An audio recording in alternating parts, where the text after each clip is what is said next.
Ciao a tutti, bentornati su Broken Stories, in particolare su Broken Metal. Io sono Flavio Troisi. Alberto Costa. E siamo qui per parlarvi di black metal.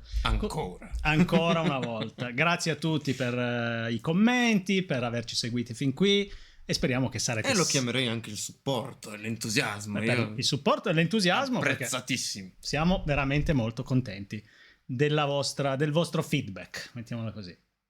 Oggi facciamo un video che è un po' dovuto. Un po' più didascalico del solito. A me piacciono i discorsoni lunghi, però... Sì, però è quel video che ci vuole, perché è istituzionale, noi siamo persone serie, guardateci. E quindi oggi vi parliamo del Black Metal Starter Pack, Cioè 10 dischi indispensabili per chi si vuole approcciare o per ogni collezionista. Se non ce li hai non puoi definirti tale. In particolare approcciare al black metal scandinavo degli anni 90. Cioè... Quindi ci sarà un sacco di Norvegia, qualcosa dalla Svezia e la Finlandia ce la siamo un po' dimenticata, ma non volutamente. Cioè... No, ma la Finlandia non ama essere accostata, non è Scandinavia, non vuole essere considerata Russia? No, la Finlandia è Finlandia, non è Scandinavia. No, ma poi ne parleremo. È come quando dici a un irlandese sei inglese. No. Ti arriva un colpo in testa. Esatto. Idem gli scozzesi. Quindi... Però penso che poi della Finlandia ne parleremo in separata sede perché hanno una scena tutta loro. Certo. Invece ricordiamo che la Danimarca, la Normandia sì, ma la Danimarca purtroppo invece ha soltanto King Diamond. Allora, oggi quindi questi album che sono non i nostri preferiti, attenzione, e neanche oggettivamente quelli che la scienza impone. Cioè, la scienza, cioè i true. Questi sono gli album che a nostro giudizio, in particolare del nostro barbero del black metal, sono imprescindibili, inevitabili, insostituibili. Sì, fondamentali. Ok, fondamentali. Quindi ragazzi, noi ci aspettiamo che naturalmente siate in parte d'accordo o per niente d'accordo e che soprattutto ci offriate la vostra. Ci scrivete i vostri. Attenzione però. La vostra lista. Non i più fighi, ma i 10 indispensabili. Per esempio, io so già che abbiamo lasciato fuori gli Immortal. Esatto. E se nessuno mi scrive mancano gli Immortal, ci rimango male. Okay? Quindi dite la vostra lista. Noi vi proponiamo quella di Broken Metal. Con dei motivi. Beh, certo. Questo l'abbiamo scelto perché, non a caso. Certo. Questi album, se ce li avete a casa, benissimo. Se non ce li avete, il consiglio è di acquistarli, ma proprio fisici, perché, come sapete... Fa parte un po' della cultura, no? Del metallaro, specie del metallaro estremo. Esatto. Prendetevi i dischi. Se avete un negozio specializzato nelle vostre vicinanze, andate nel negozio e supportate l'economia locale e i negozi che vivono di quello. Se invece... Non Feltrinelli però. Il negozio quello vero. Se invece non potete andare in questi locali, supportate Broken Metal. Come? Qui sotto in descrizione vi mettiamo i link per acquistarli, sì, su Amazon, però in questo modo ci aiutate perché una piccola percentuale entra nel nostro forziere, ok? Perché esiste anche uno shop di Broken Stories e qui mettiamo questi dischi. E adesso procediamo con questa lista dal primo. Ma senti un po' una domanda. Li disponiamo in ordine di importanza oppure alfabetico? Ma in realtà andrei abbastanza a caso. Andiamo a caso. Partendo dal fatto che il caso non esiste. Però...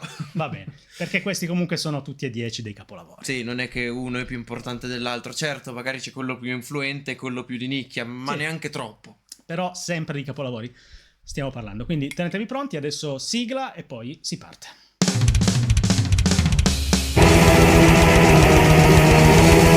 Una cosa, ve la diciamo, non vogliamo parlare di politica.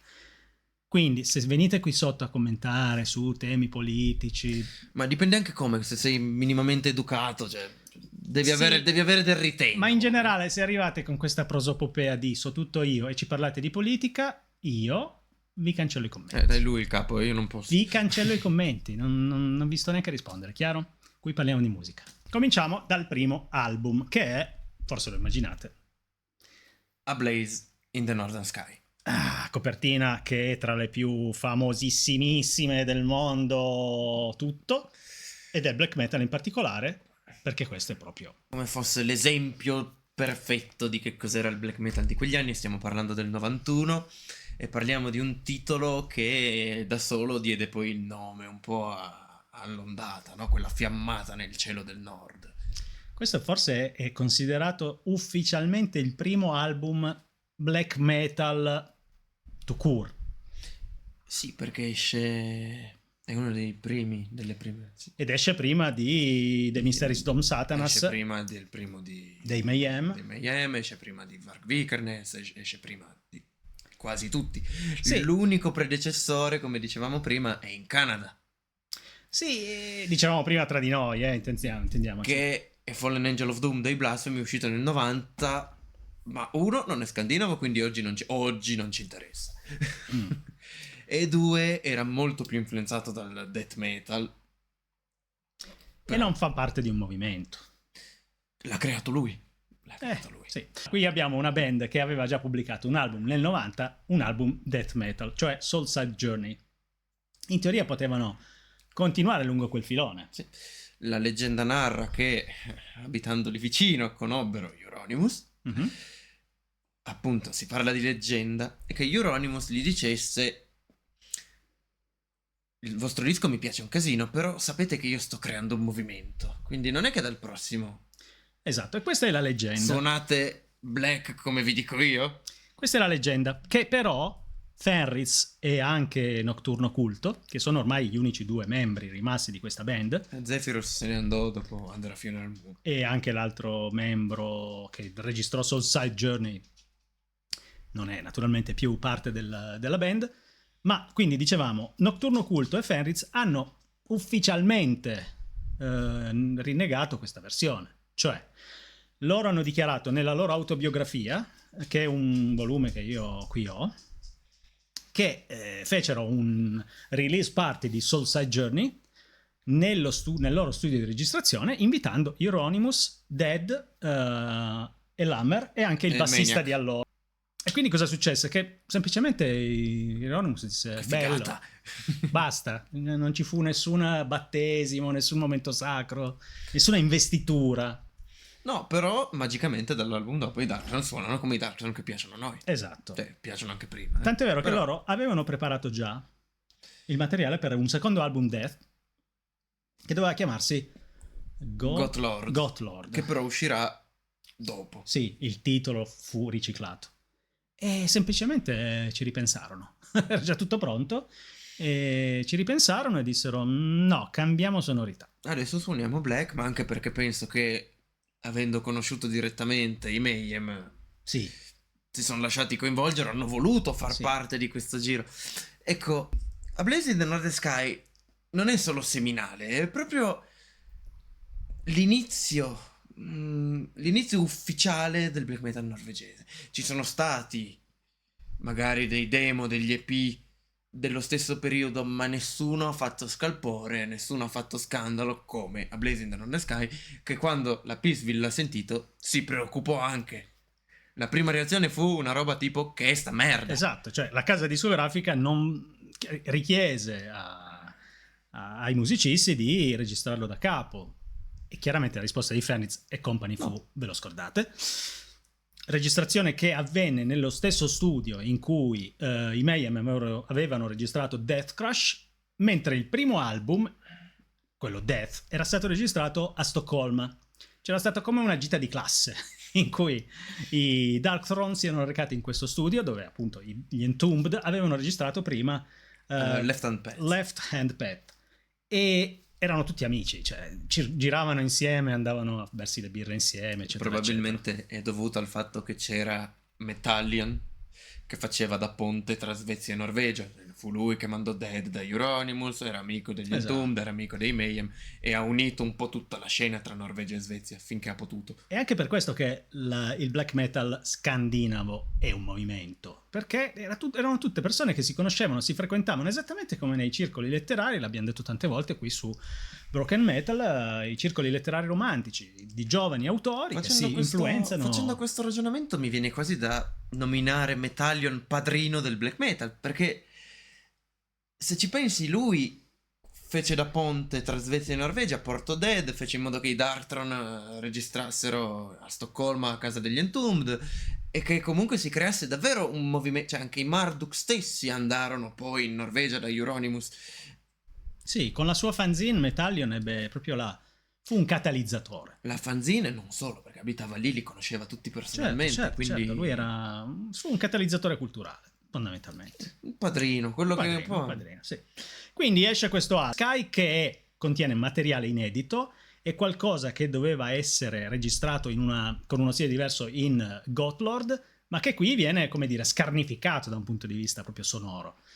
È una registrazione, oggi si direbbe raw. Becera, sì. Sì. Raw è un termine che verrà dopo, quello che volevo dire prima, cioè i Darkthrone hanno oltretutto, oltre ad aver fatto 4 dei dischi più rappresentativi degli anni 90 norvegesi, hanno la qualità, no? Il riconoscimento come padri fondatori dell'idea di raw black metal che in questi anni funziona molto. Spieghiamo che cos'è per chi non fosse del raw black giro. Metal vuol dire ricercare questo sound becero, la registrazione da cantina, Lo-fi. quello che si chiama in gergo lo-fi o necro sound. Fondamentalmente è come quando tu hai una piccola band, vai a fare le tue prove in una cantina e lì metti un registratore magari a 4 piste. All'inizio c'erano quelli perché nessuno gli aveva ancora fatto contratti e dato soldi, quindi no, non è, cioè, provate a immaginare le prime registrazioni dei Beatles, ok? L'intenzione è un po' quella di tornare indietro nel tempo, magari non così tanto, ma senza andare a ricercare sonorità particolarmente sofisticate. Per esempio, leggevo che Ferris aveva sofferto molto che in Soulside Journey la cassa della sua batteria aveva un suono che a lui non piaceva. Perché? Era stata triggerata. Cosa vuol dire? Oggi triggerare si deve usa fare incazzare. Ok, invece no. Le in casse origine non si incazzano. no. Il trigger era un dispositivo che si metteva per esempio sui tamburi. Che questo trigger è un grilletto, lui registra l'impatto, però poi non riporta il suono così com'è nell'impianto, ma un impulso che poi può essere trasformato in qualsiasi suono. Quindi la cassa lui la voleva naturale. Fenris è un batterista che ama il suono molto crudo, naturale della batteria, ma negli studi della Sunlight a Stoccolma gli dissero no, guarda, non si può fare, poi oltretutto devi registrare in una stanza piccolissima, quindi la cassa la registriamo elettronica.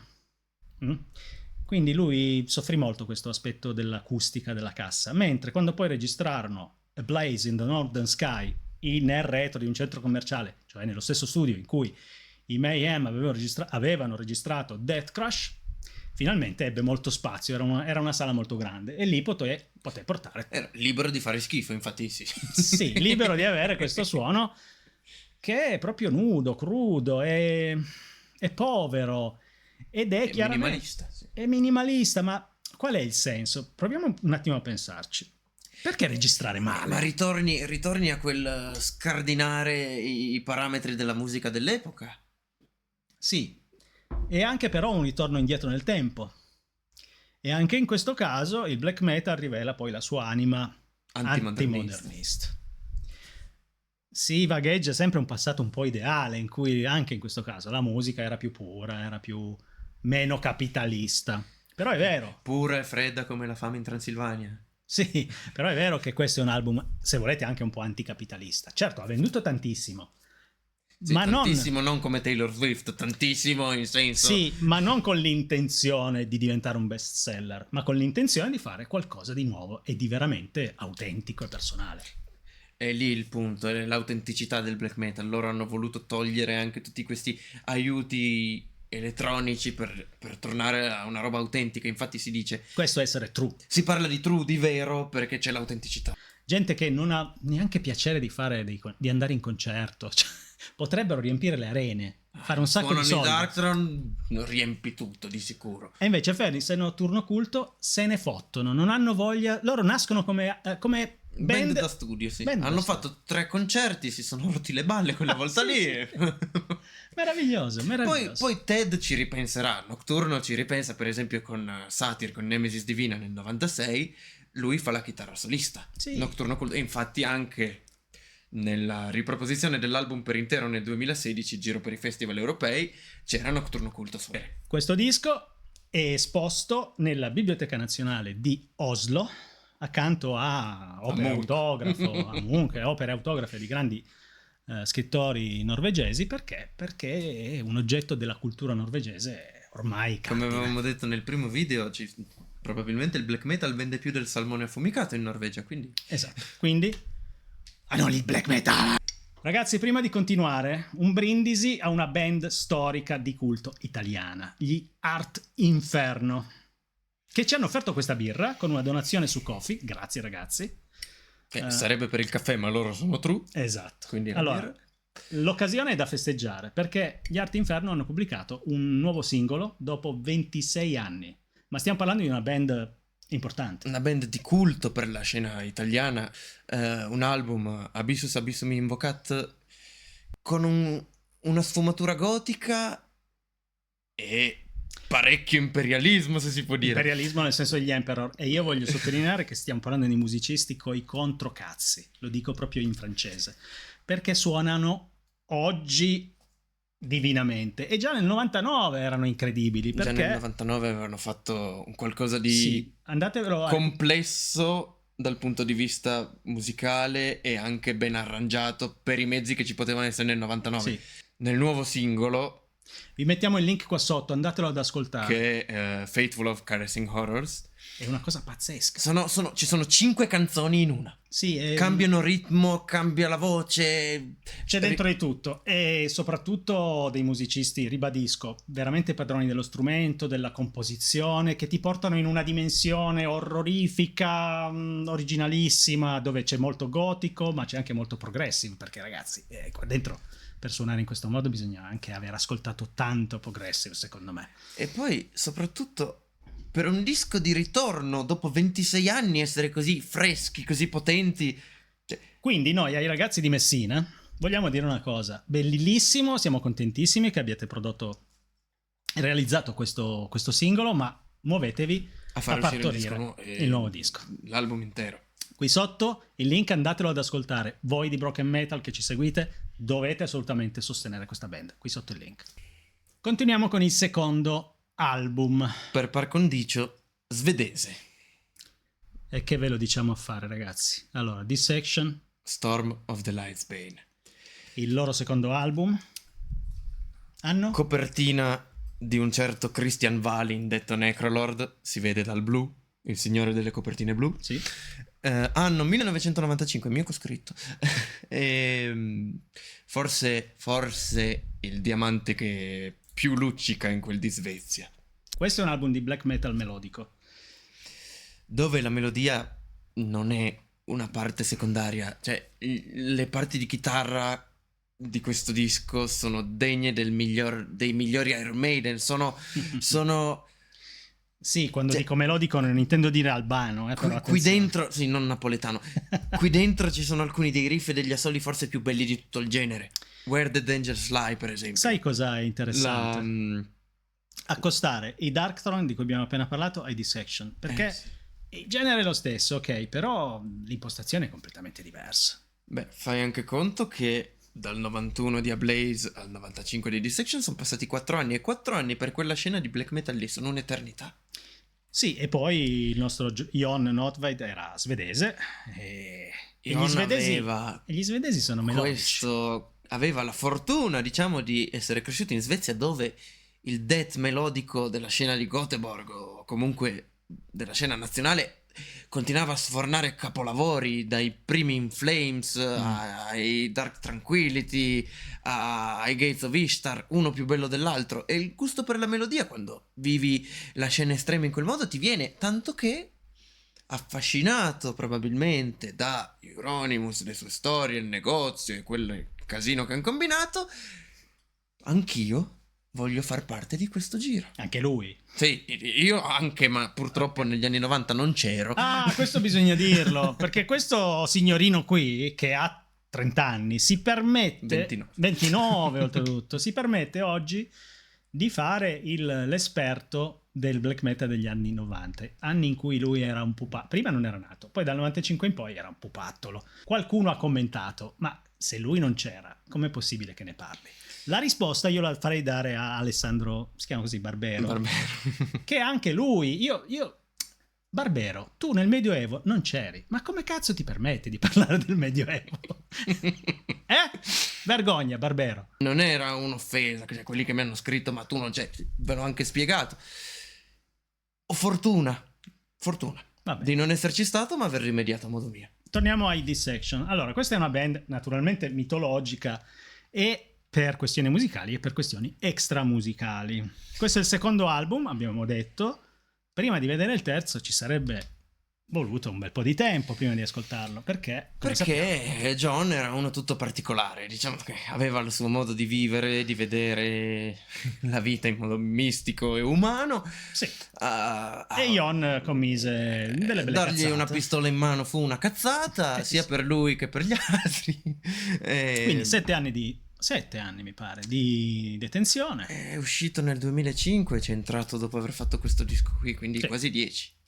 Ecco, quando poi pubblica un altro album che sarebbe stato l'ultimo, perché decide di togliersi di mezzo da solo. Sì, quindi un personaggio molto maledetto, però musicalmente parlando, un talento pazzesco. Oltretutto lui si è prestato come chitarrista e anche come cantante in tanti album del giro di quel periodo lì, quindi lo si può andare a trovare lo ritrovi per esempio negli Oftalamia, questa è una perla. Sì. Lo ritrovi in A Journey in Darkness degli Oftalamia, lo ritrovi in Dark Side dei Necrophobic, lo ritrovi nel secondo dei Niflheim. Perfetto. John era un talento, i suoi compagni lo sapevano, vieni a fare un pezzo con noi, sempre disponibile. Questo è secondo me un album che si può far ascoltare anche al neofita. È talmente bello che se non ti piace è colpa tua, sì. Siamo sempre lì alla fine. Ed è anche uno di quelle band, sapete, di cui si dice spesso nel black metal si dice sono tutti satanisti. Non è vero, ma in questo caso sì. Lui decisamente, lui anche proprio... perché non solo satanista, era proprio nel Misanthropic Luciferian Order, cioè il satanismo più, come il latte più di Arancia Meccanica. Sì, o come Tele più anche. Dove guardavi le partite di basket, sì. Tra l'altro, a proposito di satanismo, faccio notare che abbiamo dimenticato il nostro idolo qua dietro e ora... Ma è in ferie. No, ma adesso lo mettiamo. Va bene. I Dissection, perché li abbiamo scelti?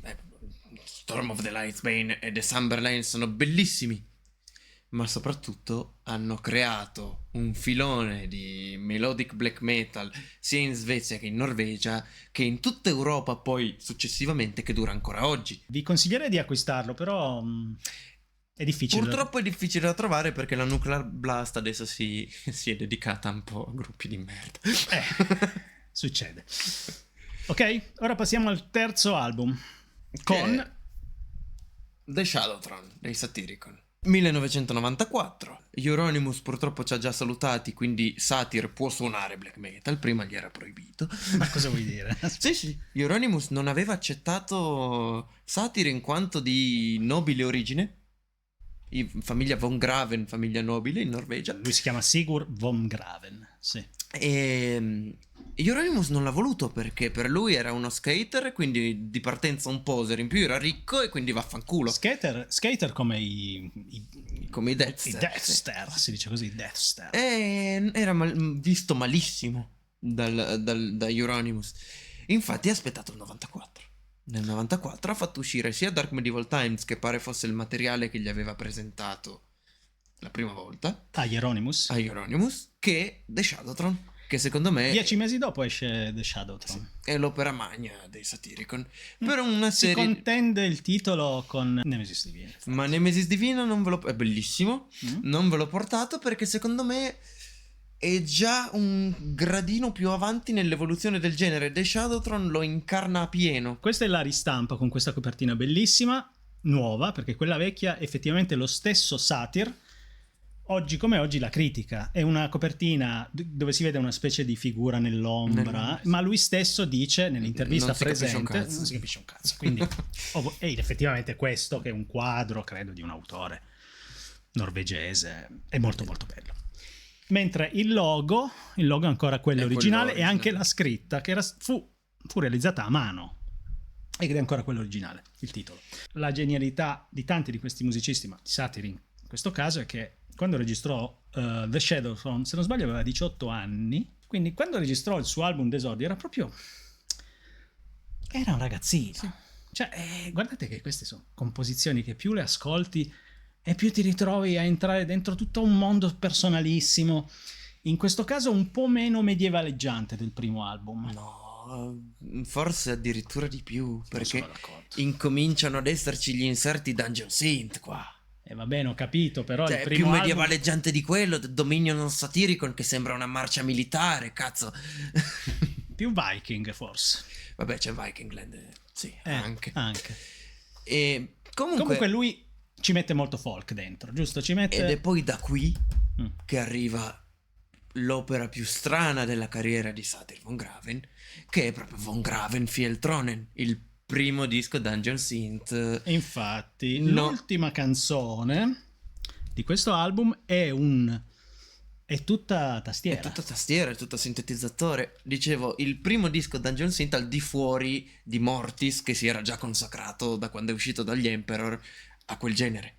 Aveva da subito preso la strada del Dungeon Synth fin dal 94, da inizio 94, e era stato il primo a pensarla così. Sì, è quel fuori di testa che se ne va in giro con una maschera con il naso da elfo e lo scolapasta in testa. 2 parole su questo album. Inizia con una dichiarazione di guerra al cristianesimo, a Dio e al Gesù, al Dio bianco. Com'è che lo chiama? Il Cristo bianco. Il Cristo bianco. Quindi proprio attacco anticristiano frontale. E uso delle tastiere sapientissimo. Sì. E con la collaborazione di Samot degli Emperor alle chitarre. Ok. Anche al basso, forse. C'è di bello anche proprio nella title track, The King of the Shadowthrone, c'è forse la chiosa finale più black metal di tutte. Ok. Il pezzo si chiude con 3 versi. I am spirit, I am stone, and I am immortal. Anche qui poesia romantica a cannone. Isolato dalla musica sarebbe ridicolo, ma se tu l'ascolti insieme a sta musica qua, la fusione tra quella visione del mondo di Sturm und Drang e il black metal è una combo potentissima. È una bella combo. È una combo potentissima. Sì. Questo disco qui è uno di quelli che per me è stato un traguardo, perché The Shadowthrone fino al 2023 non era più disponibile. C'era l'unica stampa della Moonfog del 1994. Wow. Quindi avere The Shadowthrone voleva dire andarsi a cercare le prime stampe. E siccome io avevo quest'idea del cazzo di non usare internet per ascoltare i dischi della seconda ondata, i dischi simbolo, ho aspettato di trovarlo in un negozio dell'usato di Bologna, Metal Factory, buttato in cima a una colonna di dischi, e ho detto cazzo c'è The Shadowthrone, gli ho lasciato 30 euro, ma i 30 euro meglio spesi della mia vita. E io invece che c'ero potevo comprarli quando uscivano e pagargli niente. Io cosa facevo? Ascoltavo gli Yes, i Jethro Tull, i Marillion, sì, e anche il metal. Euronymous non ti avrebbe accettato. No, ma vabbè, io l'avrei mandato a cagare Euronymous, con tutto il rispetto. Vabbè, quindi adesso io sono quello che recupera e lui è quello che ha già tutto. Vedete i paradossi del black metal. Passiamo al nuovo album. Qui entriamo nell'ovvio, se volete, però è un ovvio bello. È un ovvio bello. Questo è questo è come i proverbi. Sì, li sappiamo tutti, però i proverbi hanno ragione. E quindi i Mayhem avevano ragione. I Mayhem avevano ragione. De Mysteris Dom Satanas, che è un album pazzesco. È il sunto di quello che era stato fino al 1994 il black metal. A parte che è l'anno di massimo splendore. 94, 95, 96. Forse anche per il sottoscritto, Ma forse perché sono nato io, sì, forse anche quello. Sì. Ok, sì. Ma comunque... Ma 94, 95, 96 sono i 3 anni in cui il black metal è esploso, ok? E sia per il fatto di cronaca, era appena mancato Euronymous, mancato non certo per cause naturali. Era inciampato 30 volte su un coltello. E il genere era scoppiato. Perché aveva avuto un po' la botta mediatica, aveva avuto quella fiamma che non prendeva solo più le chiese, ma anche l'ingegno dei musicisti. Anche gli impianti stereo. Anche gli impianti stereo.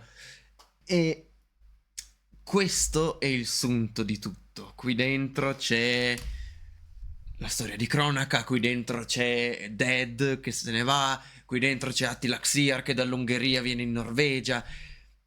E proprio mettere insieme tutte quelle circostanze che hanno reso il black metal enorme e bellissimo. Tutto lì dentro. Ascolta, domanda. Intanto voglio mostrare anche il retro con questa famosissima fotografia di Euronymous, pace all'anima sua. Hanno aspettato che arrivasse Attila. Sì. Perché il problema era proprio che mancava... Le parti di chitarra pare che Euronymous le avesse già registrate, ma mancava il cantato. Questo lo registrarono non in uno studio, ma in un enorme teatro dove ad Oslo si tenevano rappresentazioni, opera, non so che, musica classica, e disposero la batteria sulle scalinate per avere il riverbero naturale dell'ambiente. E registrarono in questo ambiente incredibile con un fonico espertissimo, mentre Attila si isolò in una stanza a parte da solo, senza testimoni, appunto per dedicarsi ai suoi gorgheggi satanici. Anche perché comunque Attila non canta in The Mysteries of Satan. Certo, Attila recita. Certo, lui... Ma sai una cosa, anche Nocturno Occulto dichiara questo, a proposito di A Blaze in the Northern Sky, scusatemi se faccio un passetto indietro. Lui dice che non aveva mai provato, per Blaze, non aveva mai provato le linee vocali prima di registrarle. Questo vuol dire che proprio fu un'improvvisazione, un'immedesimazione. Lui chiese a Ferris di uscire dalla sala, di lasciarlo solo per poter vivere come proprio un gesto catartico, immersivo nella musica e scoprire in prima persona cosa gli sarebbe venuto fuori. Quindi quello che abbiamo nelle registrazioni, e io penso anche in questo, sono le prime, come dire, sono delle prove molto sperimentali di cantato su un genere che ancora non esisteva, si può dire. Sì, stava iniziando ad esserci. Sì, ma nasceva proprio mentre registravano, e questa è la cosa incredibile. Allora, il growl l'avevano già fatto quelli che facevano death metal. Vero. Ok, sembrava un rutto. Growl. E quindi loro avrebbero potuto imitare i Morbid Angel, gli Entombed. Sì. E hanno invece voluto provare questo scream, no? Però erano i primi. Cioè un po' Quorthon l'aveva fatto, ma sì, Quorthon però... si era distrutto la gola, non è che... Non era esattamente un cantante, Quorthon. Quorthon era una specie di divinità che però poi si è piano piano distrutto da solo. Sì. Beh, diciamo che comunque ci voleva molto coraggio, molta sfacciataggine, molta voglia di innovare. E cosa c'è di più simbolico di tutta questa voglia, di tutto questo movimento, se non The Mysteries? Adesso vicino. Ne abbiamo parlato forse per 3 video, forse è quello che abbiamo nominato di più da quando esiste Broken Metal, ma come si fa a non farlo? Con questa copertina anche allucinante. La cattedrale di Nidaros. Si dice che una delle, diciamo, dei piani segreti era farla saltare in aria. Farla saltare in aria da parte, era un piano segreto del bassista di allora dei Mayhem, che è una personalità abbastanza conosciuta, l'innominabile, diciamo. Ok, innominabile. Aveva un sacco di idee bellissime dal punto di vista musicale e un sacco di idee del cazzo da un'altra parte. Sì, da un punto di vista, diciamo, edilizio aveva delle pessime idee. Anche perché Fantoft era di legno, questa non è di legno. Si dice che i genitori di Euronymous chiesero poi a Necrobutcher, forse, di risuonare le parti di basso, perché non volevano che l'assassino di loro figlio fosse presente in questa registrazione. E Necrobutcher l'ha fatto volentieri. Anche se poi, quando dovevano promuovere l'ultimo disco dei Mayhem, uscì un'intervista di Necrobutcher dove per farsi pubblicità cosa vai a dire? Ah, ma nel 93 anch'io volevo andare a uccidere Euronymous. Ma che cazzo vuoi che ti creda? Vabbè, insomma, capite che stiamo parlando di persone piuttosto originali. Allora, visto che parlavamo del bassista che registrò The Mysteries Dome Satanas con i Mayhem, beh, per quanto sia una personalità discutibile e che YouTube non tollera, qui c'è una delle sue opere e forse la mia preferita. Vis Liset Taros. Finché la luce ci prenda. Ok. E forse il disco del Conte per me più significativo, perché molti direbbero Philosophy, ok, quello del 96 con quel quadro di Kittelsen famosissimo, anche questo di Kittelsen, ma molti direbbero Philosophy, ma Philosophy è già come Nemesis Divina un passo in più. Vis Liset è quello che aveva da dire Vikernes in 45 minuti, dove c'è black metal del più puro possibile, con il primo pezzo ambient di 15 minuti che faceva presagire cosa sarebbe arrivato dopo, dei pezzi spettacolari come la opener Detsomen Gangvar, e soprattutto questo è uno di quei casi in cui la musica si riflette perfettamente sulla copertina. Il viandante morto è circondato dai corvi su una strada deserta, e la scena che, se tu hai bevuto un po' troppo e chiudi gli occhi ascoltando Vis Liset Taros, ti si presenta davanti agli occhi, e questa capacità anche sua di incanalare la musica in modo da creare questa immagine che lui stesso ha fatto mettere sulla copertina, per me è una genialata. Non so se fosse voluto, ma si incontrano talmente bene la freddezza dell'immagine e delle note che penso che sia quasi un incontro cercato. Allora, abbiamo detto all'inizio che questi che vi presentiamo oggi sono tutti capolavori. Io, per onestà, vi devo dire che ho un rapporto un po' conflittuale con la musica dell'innominato, dell'innominabile. Cioè quello dei Promessi Sposi. Esatto, nel senso che effettivamente quando l'ascolto nella condizione giusta, nel momento giusto, non posso evitare di sentire l'autenticità, la risonanza emotiva, proprio la verità del disco, ok? Detto questo, è una forma espressiva del black metal che per certi versi io trovo un po' un vicolo cieco, perché soltanto lui ha questo tipo, cioè, di sonorità così minimale, così scarna, così ossessiva. Ecco, io penso che sia la perfetta colonna sonora di una coazione a ripetere, dell'ossessività, proprio della malsanità, ecco, del vicolo cieco mentale ed emotivo. Però dopo un po' la trovo, io dopo 20 minuti dei suoi dischi sono pago, mettiamola così, passo ad altro. Allora, io non voglio incolparti, ma penso che sia anche una reazione dovuta alla sua storia. Sì. Perché me l'hai detto più volte. Sì, sono influenzato. Infatti la parte dove dici che è un vicolo cieco, non esiste niente di più falso, perché da qui, da Vis Liset Taros, partirà un filone enorme, gigantesco, che oggi va tantissimo, che è l'atmospheric black metal. Hai ragione, ma anche il depressive. Da qui, esatto, da qui parte tutto l'atmospheric black metal che sentiamo oggi. Adesso è un termine abusatissimo, atmospheric black metal.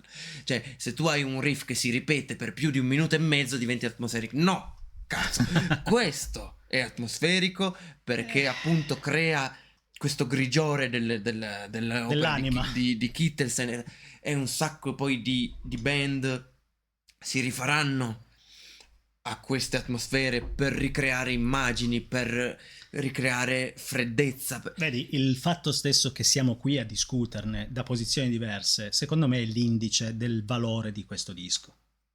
Lo dico astraendo dal mio gusto personale, perché un conto è dire non fa per me, un conto è dire è merda. Non stiamo parlando di questo. Questa è musica molto influente, molto... Diciamo solo che è un rivolo del black metal con cui io faccio molta fatica. Infatti, Tutto lì.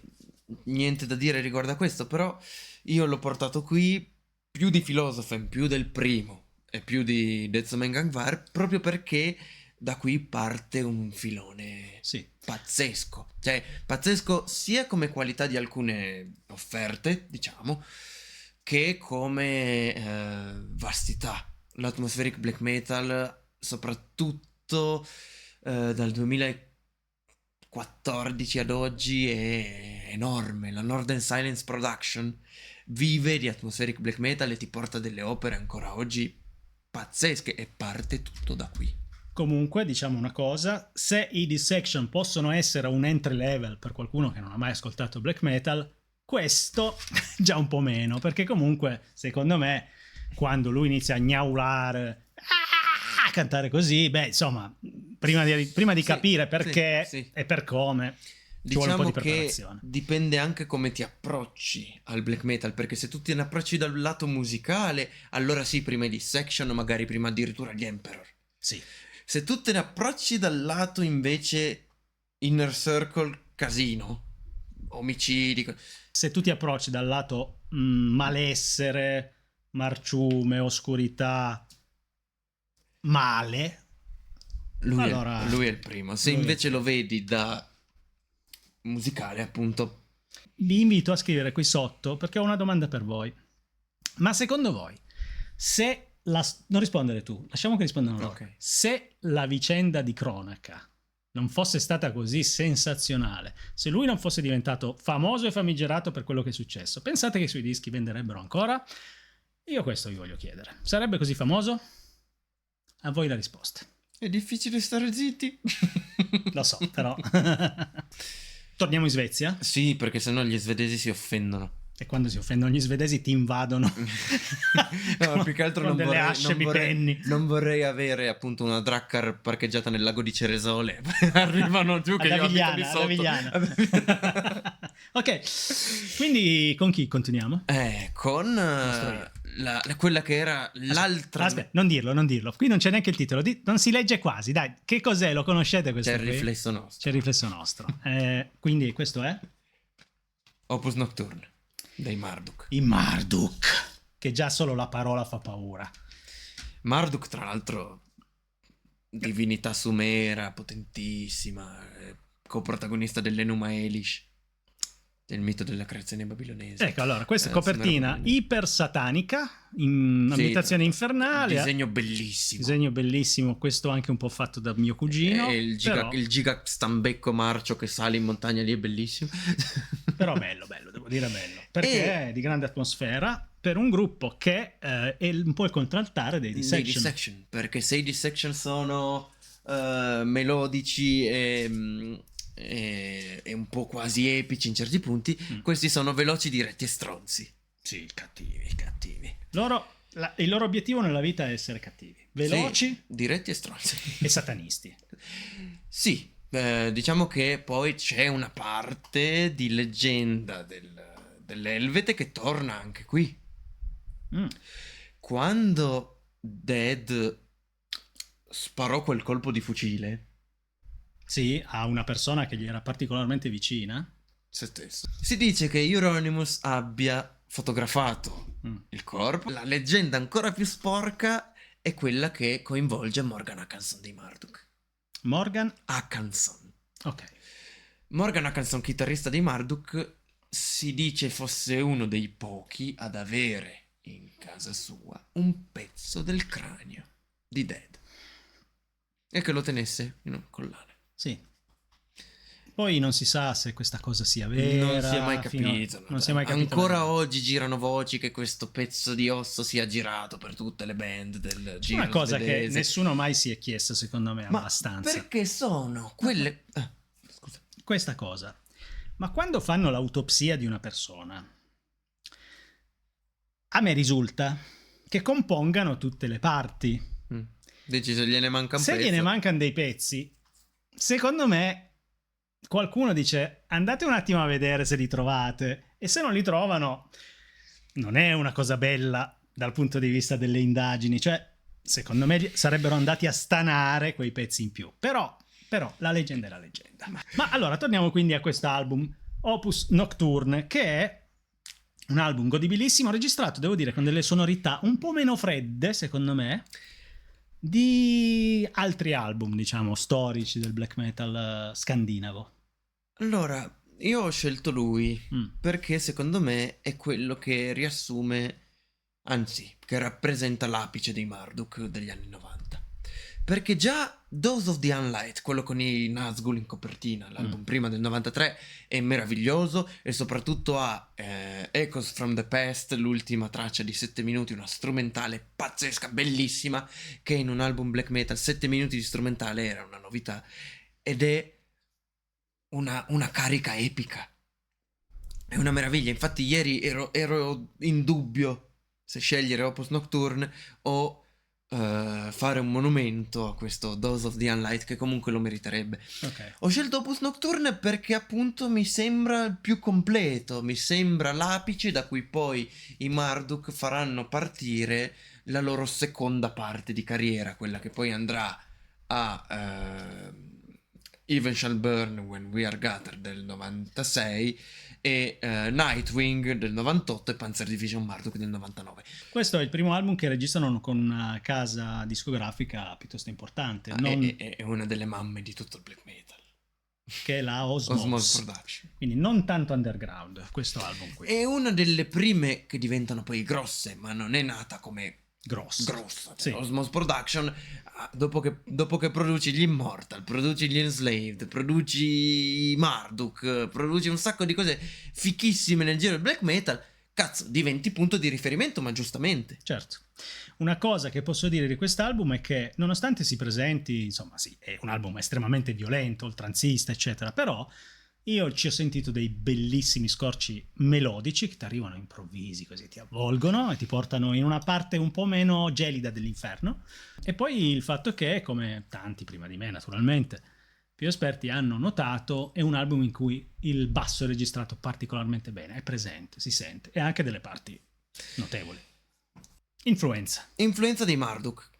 Loro non tanto con Opus Nocturne quanto purtroppo con Panzer Division Marduk del 99 hanno creato un filone di black metal veramente veloce, cattivo, un pugno in faccia sonoro, chiamato anche Northcore. Da Panzer Division Marduk parte un'intera schiera di band che suona quella roba lì, Anche perché fredda, dritta, anche perché Panzer Division Marduk vendette fece il tantissimo. colpaccio. Ma perché?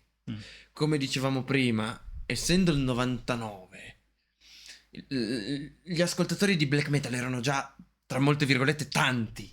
Nel 99 i Dimmu Borgir avevano firmato Nuclear Blast, cioè uscivano i Dimmu Borgir per la stessa casa discografica degli Hammerfall. Cominciavano capito? a girare i soldi. Cioè, i Cradle of Filth erano famosissimi, i Cradle of Filth giravano dei film. Ormai il black metal era diventato una roba enorme e per colpa di questo rischiava di accartocciarsi su se stesso. Quindi queste nuove idee, come, per quanto poco io lo ami, la bordata in faccia alla Panzer Division Marduk, in realtà hanno aiutato la scena a sopravvivere. I 1349, anche loro col Northcore appunto, sono riusciti a fare qualcosa di leggermente nuovo che li ha tenuti in piedi. Ok, un'altra band, un altro album storico incredibile. È probabilmente uno dei più belli di tutta la scena. Ecco qua. Non c'è neanche il titolo, perché questa è la prima edizione di Frost degli Enslaved, i ridotti in schiavitù, che qui potete vedere vestiti come dei bellissimi guerrieri vichinghi o dei cosplayer di Lucca Comics. Giocavano bene a Dungeons and Dragons questi qua. Sì, perché questi hanno preso molto sul serio i temi della, diciamo, mitologia norrena. Guardate i titoli. C'è Loke o Loke, che praticamente è Loki. Abbiamo Fenris, Yggdrasil.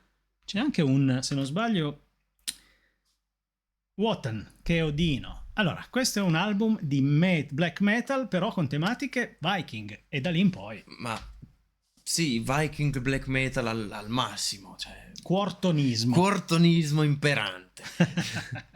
è uno dei dischi simbolo proprio, secondo me, di tutta l'ondata, perché mentre molti si buttano sul satanismo, su comunque la lotta contro la cristianità, loro, come Quorton, infatti, vanno a cercare roba in casa. Sì, Vanno a cercare la loro la cultura, tradizione del folklore locale. il folklore locale, e quanto è potente il folklore locale, e in Broken Stories lo sai benissimo, tutti i folk horror fichissimi che ci sono. Sì, ma anche la mitologia norrena che ha dato, insomma, da cui scaturisce E il fantasy tolkieniano. il fatto di buttarsi sul vichingo ha fatto degli Enslaved anche un'ispirazione per una miriade di band che sono vive ancora oggi, che nascono anche al giorno d'oggi, e loro stessi non hanno mai lasciato quel filone lì dal 92 con Ordanes Land, Mhm. con lo split con gli Emperor, fino a ieri hanno sempre tenuto Odino come il faro della loro carriera. Loro hanno avuto un'evoluzione musicale Pazzesca, pazzesca, perché bellissima. sono diventati un altro tipo di band. Sono partiti già come band black metal raffinata, diciamo, a parte le demo. Dunque loro partono con una serie di split con i Satyricon, con gli Emperor, per poi arrivare nel 94 a Vikingligveldi, famoso per essere chiamato il Vichingo Verde. Sai che c'è quell'elmo Vichingo Verde.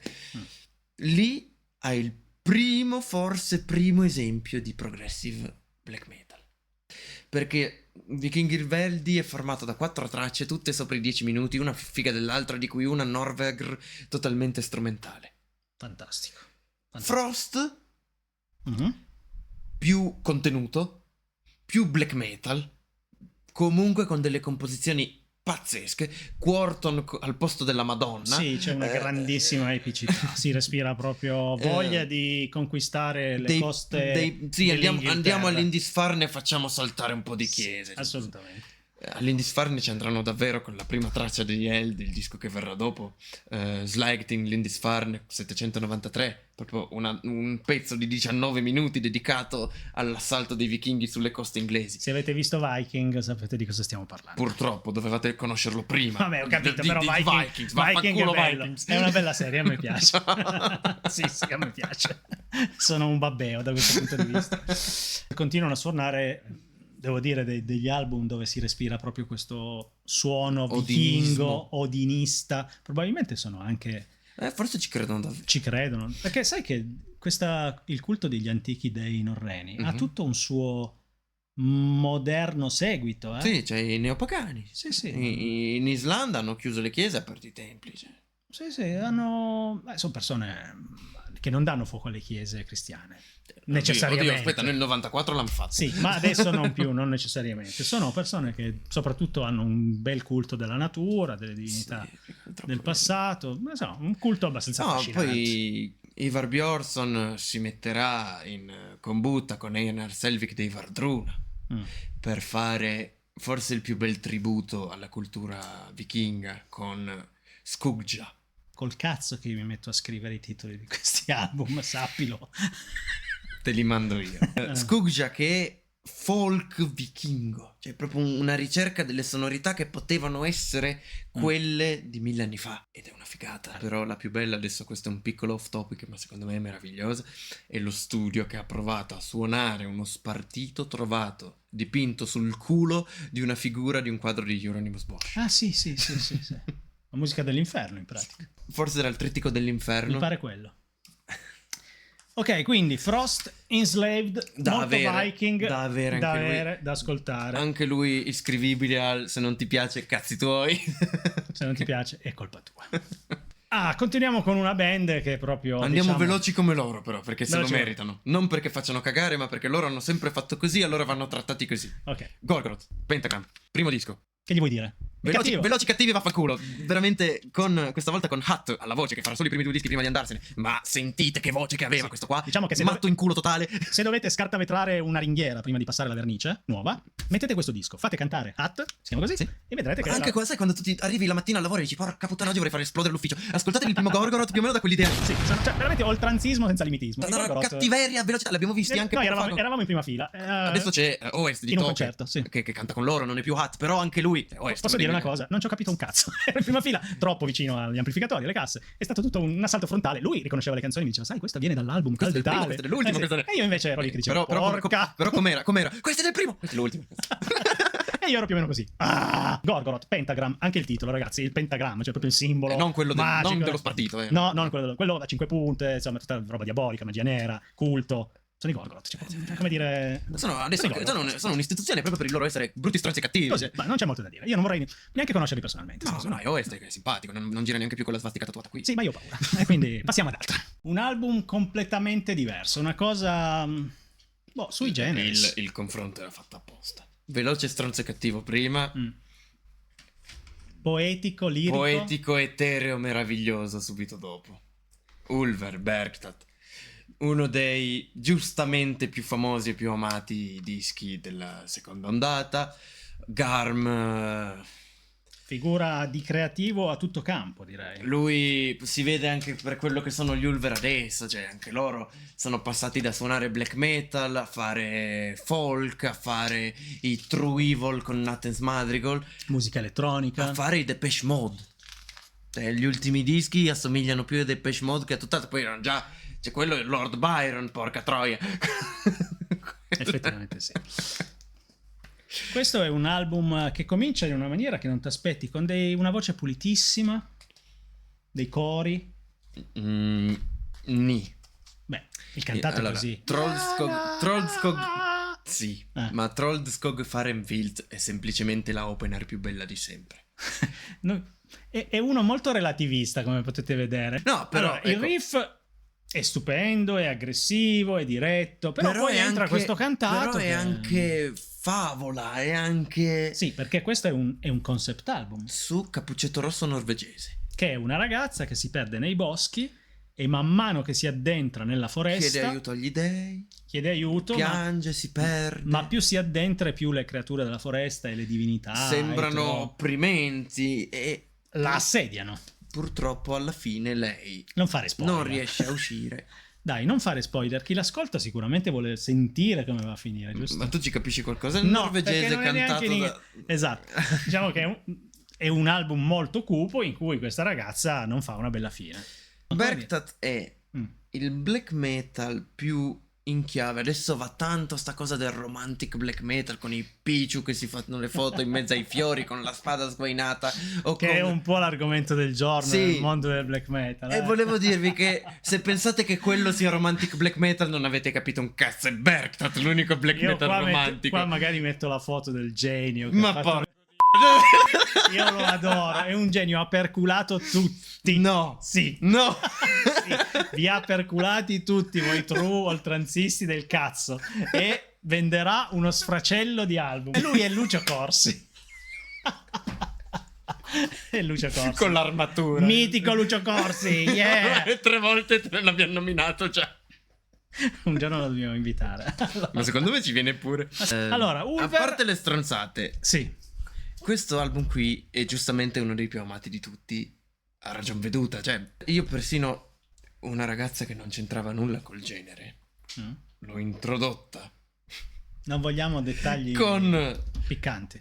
Bergtat. E lei mi ha detto: non ci ho mai capito un cazzo della musica che ascolti tu, ma questo è veramente figo. E non capivo un cazzo di black metal. Sì, no, è un album anche a suo modo molto sperimentale, con delle parti di suoni narrativi. Allora, per il momento in cui è arrivato era una completa novità. Certo.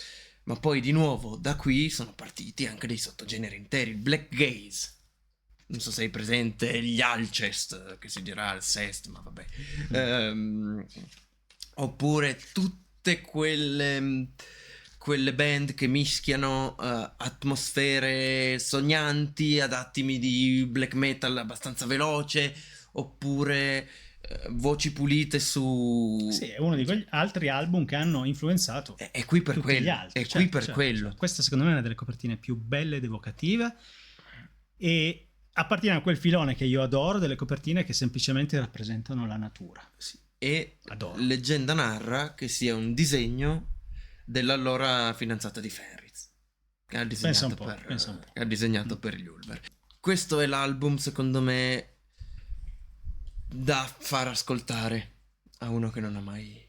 Anche questo è un che non è mai level. entrato, esatto. Ma perché? Perché non ti butta in faccia subito la violenza, ti ci fa arrivare pian piano. È vero, perché è un crescendo di cattiveria. Sì, la quinta traccia, il quinto capitolo, dove appunto Pighe, la ragazza, non ce la fa, è quella più cattiva, quella dedicata allo spirito della montagna che prevale sulla vita umana ed è l'unico veramente cattivissimo dall'inizio alla fine. C'era già lo scream, la cattiveria prima, specie in quello che mi fa sempre pigliare un colpo nella terza traccia, dove ci sono i passi di lei sulla neve, il pianoforte in sottofondo, un tuono e poi Garm che urla come un pazzo. Io mi cago addosso anche dopo 10 anni che ascolto il disco, tutte le volte. Perché?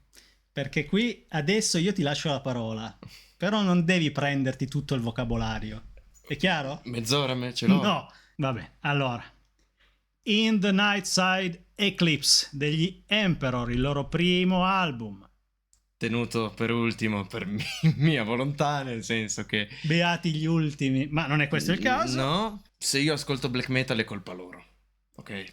È tutto qui dentro. Il motivo per cui 12 anni fa mi sono innamorato di tutto ciò che rappresenta il black metal è partito da qui, e questo disco rappresenta anche quella che è la reazione, secondo me, perfetta per un neofita ad un disco black metal. Cioè, il disco black metal deve fare un lavoro nella tua anima, nella tua testa, cioè scioccarti all'inizio, no? Tu lo metti nello stereo, lo ascolti la prima volta e dici: ma questo che cazzo è? Cosa sto sentendo? E al secondo ascolto troverai qualcosa che già ti piace di più, sempre non capendoci un cazzo di quello che c'è lì dentro, ma quei pezzettini, quell'apertura di tastiera, qualcosa.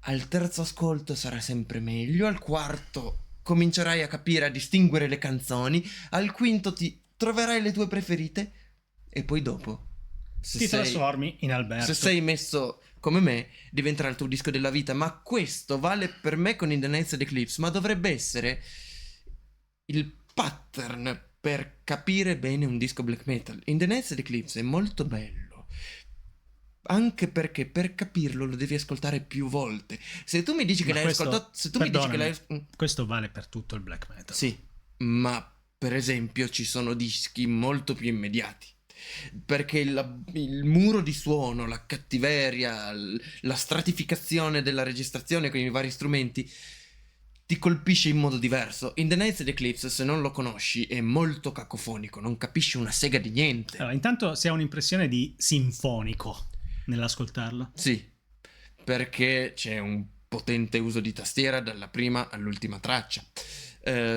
Non è black metal alla Darkthrone, assolutamente. Però quello che a me fa piacere e urgenza dire è che In the Nightside Eclipse non è un disco, è un insegnante. È il tuo precettore nel black metal, perché ti fa capire come va trattato il genere, perché come tu se riesci a farti piacere lui, puoi ascoltare tutto. Però devi prima essere passato da un disco del genere, da un disco complicato, stratificato, spesso. In un periodo in cui appunto c'era il lo-fi, c'erano tante, diciamo, diramazioni, ma i Darkthrone che abbiamo visto all'inizio sono quelli del lo-fi, del suono scarno, delle poche note invece delle tante note, e gli Emperor sembrano di un altro pianeta in confronto a loro, perché note che scrosciano come da ogni lato, a cascata.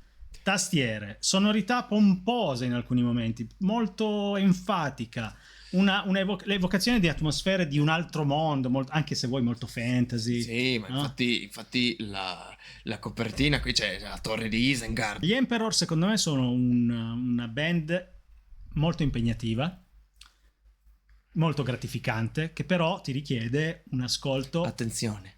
non casuale, Sì. cioè, ma fin dal primo album per arrivare poi al quarto e ultimo della formazione, Prometheus, sì. che è proprio avanguardia ed è un album di Ishan. È l'album di Ishan solista che ha chiesto a Trim degli Enslaved, tra l'altro, e Samot, ragazzi, mi suonate voi le parti perché...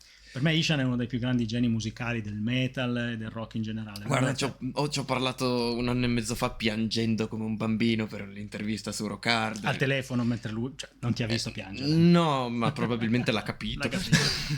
E lui mi ha detto che la musica, secondo lui, è il miglior modo di sublimare la propria anima. È uno dei dispositivi proprio di auto modifica. Sì, di cambiamento interiore. Sì, ma infatti per me questo è quello. Per me in The Naked Clip è stato esattamente quello. Mi ha ribaltato, con i presenti calzini girati in lavatrice. Quello mi ha preso, ma ha girato dall'altra parte. Ma dove cazzo sono finito? Per questo si può parlare di una dimensione spirituale nella musica seria, vera, come il black metal, secondo me. Non solo, naturalmente. No, lo Il puoi black trovare metal dappertutto, anche nei Pink Floyd, però nel black metal... condivide con la musica, che è vera musica, questa dimensione interiore, ha la capacità di alterarti, di farti cambiare, e gli Emperor lo fanno con tantissime sollecitazioni sonore che arrivano da tutti i lati e sono, ribadisco, secondo me una delle formazioni più impegnative per l'ascolto, però anche più sontuose, più sfarzose, imperiose. Da qui il termine imperialismo che abbiamo usato prima. Ti obbligano ad ascoltare un disco come va ascoltato, cioè Fermo lì. senza telefono, facendo quello e solo quello, altrimenti o non capisci un cazzo o lo sprechi. Esatto. Io anche dopo 11 anni che ascolto e adoro questo disco, quando lo metto su è un rito. Il telefono è fuori dalla L'unica stanza. cosa che mi dispiace di questo capolavoro è che non è registrato all'altezza della qualità delle composizioni. Sono 4 sedicenni, 17enni che dovevano fare il loro primo album. Non hai sentito Wrath of the Tyrant? Il fonico non era alla loro Non hai altezza, sentito Wrath of the Tyrant? Wrath of the Tyrant è veramente marcio. che è l'EP precedente. Sì, è quello con la morte di Sì, Gustatore. sì. Ho scelto In the Naked Eclipse per chiudere perché secondo me è il posto che si merita, o è in cima ai monti o è nella più profonda cavità infernale. Nell'Averno. Non c'è una via di mezzo.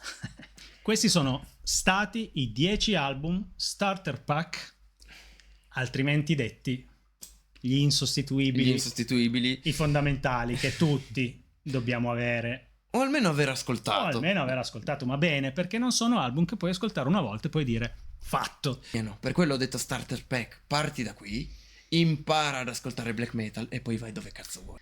Allora ragazzi, questo era quanto. Allora, Saremo felicissimi quando vorrete scrivere i vostri commenti qua sotto, dialogare con noi, ribadisco, cerchiamo di farlo sempre come sta avvenendo, in termini, insomma, civili. Per adesso vi salutiamo. e forza Satana.